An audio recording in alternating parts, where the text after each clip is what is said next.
ಪಾಕಿಸ್ತಾನದ ಜನರು ವಿದ್ಯಾರ್ಥಿಗಳು ಎಲ್ಲರೂ ಕೂಡ ಈಗ ಭಗವದ್ಗೀತೆಯನ್ನು ಓದೋಕೆ ಮುಂದಾಗಿದ್ದಾರೆ, ಸಂಸ್ಕೃತವನ್ನು ಕಲಿಯೋಕೆ ಮುಂದಾಗಿದ್ದಾರೆ. ನಿಜಕ್ಕೂ ಕೂಡ ಹಾಗಾದರೆ ಪಾಕಿಸ್ತಾನಕ್ಕೆ ಬುದ್ಧಿ ಬಂದಿದೆಯಾ? ಒಳ್ಳೆಯ ವಿಚಾರವನ್ನು ತೆಗೆದುಕೊಳ್ಳುತ್ತಾ ಇದೆ, ಭಗವದ್ಗೀತೆಯನ್ನು ಕಲಿಯೋಕೆ ಮುಂದಾಗ್ತಾ ಇದೆ. ಯೂನಿವರ್ಸಿಟಿಗಳಲ್ಲಿ ಭಗವದ್ಗೀತೆಯನ್ನು ಕಲಿಸಬೇಕು, ಅದಕ್ಕಾಗಿ ಕೋರ್ಸ್ ಮಾಡಬೇಕು ಅಂತ ಯೋಚನೆಯನ್ನು ಮಾಡ್ತಾ ಇದ್ದಾರೆ.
ಪಾಕಿಸ್ತಾನದಲ್ಲಿ ಸಂಸ್ಕೃತವನ್ನು ಮತ್ತು ಭಗವದ್ಗೀತೆಯನ್ನು ಕಲಿಯೋಕ್ಕೆ ಮುಂದಾಗಿದೆ.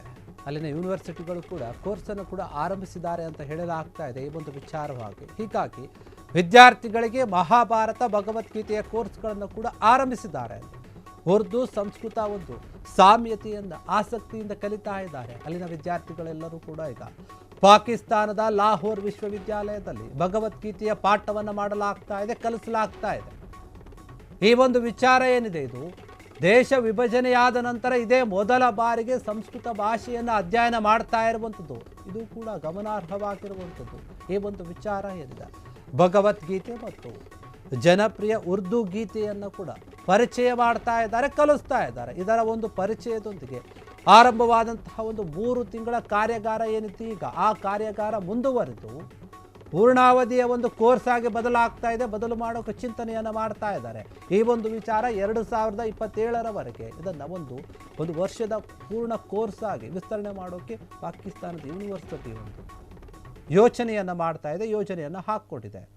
ಸಂಸ್ಕೃತ ವ್ಯಾಕರಣಕಾರ ಆಗಿರುವಂತಹ ಪಾಣಿನಿ ಏನಿದ್ದಾರೆ, ಅವರು ಗಾಂಧಾರದಲ್ಲಿನೇ ವಾಸವಾಗಿದ್ದರು. ಈ ರೀತಿಯಾಗಿ ಅವರು ವಾದ ಮಾಡ್ತಾ ಇದ್ದಾರೆ. ಹೀಗಾಗಿ ಇದು ಈಗಿನ ಏನಿದೆ ಈ ಒಂದು ಪಡೆನಿದ್ದಂತಹ ಒಂದು ಗಾಂಧಾರ ಏನಿದೆ, ಅದು ಈಗಿನ ಖೈಬರ್ ಎನ್ನುವಂತಹ ಒಂದು ಪ್ರಾಂತ್ಯ ಏನಿದೆ ಅಲ್ಲಿ ಬರುತ್ತೆ ಅಂತ ಹೇಳಲಾಗ್ತಾ ಇದೆ. ಹೀಗಾಗಿ ಇದಕ್ಕೆ ಸಂಬಂಧಪಟ್ಟ ಹಾಗೆ ಸಂಸ್ಕೃತ ಭಾಷೆ ಏನಿದೆ, ಇದು ಬರೀ ಬೇರೆಯವ್ರದ್ದಲ್ಲ, ಇದು ನಮ್ಮದು ಕೂಡ ಅಂತ ಪಾಕಿಸ್ತಾನ ಹೇಳ್ತಾ ಇದೆ.